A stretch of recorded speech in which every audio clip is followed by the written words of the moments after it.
Isang misa ang idinaos bilang bahagi ng pagdiriwang ng Diamond Jubilee Anniversary ng Quezon City.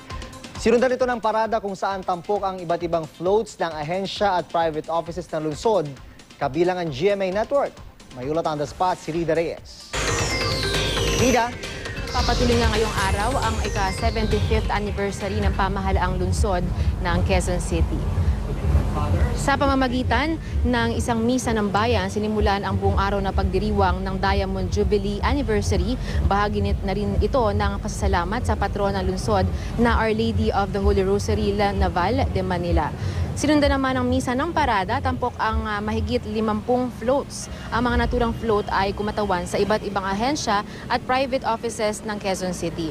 Siyempre, hindi rin nawawala ang makulay na float ng Kapuso Network, sakay ang cast ng pinakabagong teleserye na Yagit. Kabilang sa mga lumahok ang 4 na batang bibida na sina Zimic Haranilla, Jemuel Ventinilla, Clau Malayaw at Judy de la Cruz. Panauhing pandangal naman kanina si Vice President Jejo Marbinay, sinamahan siya ng ilang opisyal ng Quezon City sa pangunguna ni Mayor Herbert Bautista na nangakong higit pang aayusin ang lungsod.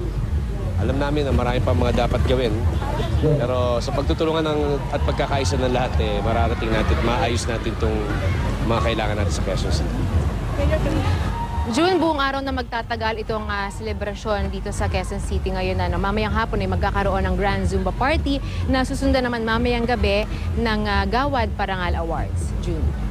Maraming salamat, Rida Reyes.